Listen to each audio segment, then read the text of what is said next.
Interesting. Yeah, I mean, I think that's where we'd have to, talk it out, right? Mm-hmm. We do that in real life all the time when we have, whether that's a discussion with a friend about the right thing to do in a situation, whether that's a policy discussion about law, right? That's where we can converse with each other, think about things, explain our perspectives, and then kind of reach a conclusion, right? That I think that we do that all the time.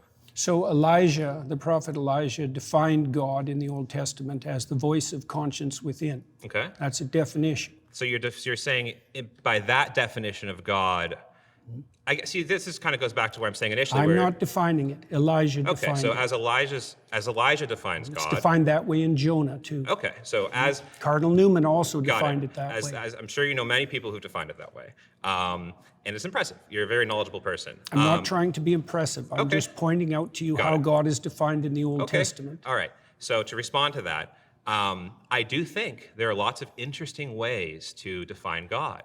And that goes back to my kind of opening Then how do we statement. specify what we're arguing about? We use context clues, or again, it goes back to my example of the Mona I'm Lisa. defining God as conscience. Okay, so that's interesting, but then you're kind of expanding the meaning of No, God. I'm not. That's how it's defined in the Old Testament. Okay, in so Elijah and in Jonah. Sure, so whoever, so some... It's not whoever. Okay. Elijah is one of the Okay. major All right. Old Testament All right. prophets. All Right? right. He's equal in stature to Moses. Okay. Right. So it's not arbitrary. All right, so that is interesting, but it's not relevant to the context with which I am using the term God. It's directly relevant. Atheists reject God, but they don't Right, understand but what they're rejecting. you're You being- accept conscience as a guide, and conscience is one of the defining characteristics of God in the Old Testament.